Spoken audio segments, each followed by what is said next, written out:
1. Integrated civilizations. Happy are those ages when the starry sky is the map of all possible paths, ages whose paths are illuminated by the light of the stars. Everything in such ages is new and yet familiar, full of adventure and yet their own. The world is wide and yet it is like a home, for the fire that burns in the soul is of the same essential nature as the stars.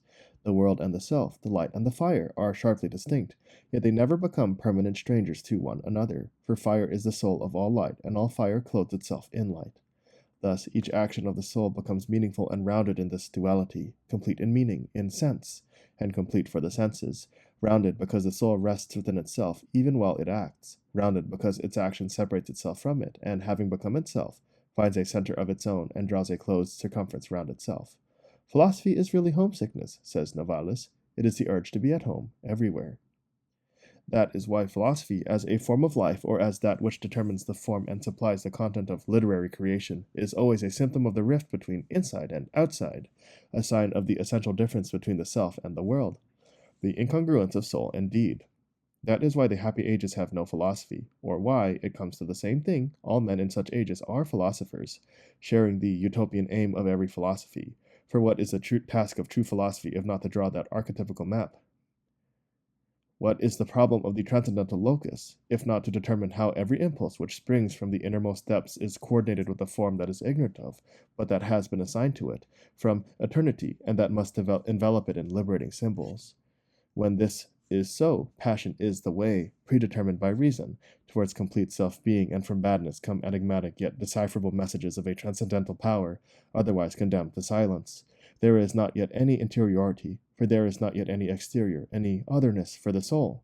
The soul goes out to seek adventure. It lives through adventures, but it does not know the real torment of seeking and the real danger of finding. Such a soul never stakes itself. It does not yet know that it can lose itself. It never thinks of having to look for itself. Such an age is the age of the ethic. It is not absence of suffering, not security of being, which in such an age encloses men and deeds and contours that are both joyful and severe. For what is meaningless and tragic in the world has not grown larger since the beginning of time. It is only that the songs of comfort ring out more loudly or are more muffled. It is the adequacy of the deeds to the soul's inner demand for greatness, for unfolding, for wholeness. When the soul does not yet know any abyss within itself which may tempt it to fall or encourage it to discover pathless heights, when the divinity that rules the world and distributes the unknown and unjust gifts of destiny is not yet understood by man, but is familiar and close to him as a father is to his small child, then every action is only a well-fitting garment for the world. Being and destiny, adventure and accomplishment, life and essence are then identical concepts. For the question which engenders the formal answers of the epic is, how can life become essence? And if no one has ever equaled Homer, nor even approached him, for strictly speaking his works alone are epics, it is because he found the answer but before the progress of the human mind through history had allowed the question to be asked. This line of thought can, if we wish, take us some way towards understanding the secret of the Greek world, its perfection, which is unthinkable for us, and the unbridgeable gulf that separates us from it.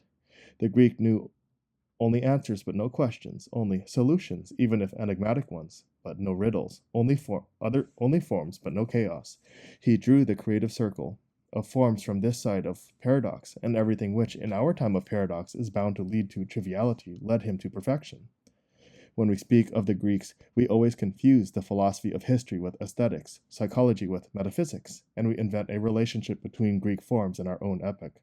Behind those taciturn, now forever silent masks, sensitive souls look for the fugitive, elusive moments when they themselves have dreamed of peace, forgetting that the value of those moments is in their very transience, and that what they seek to escape from when they turn to the Greeks constitutes their own depth and greatness.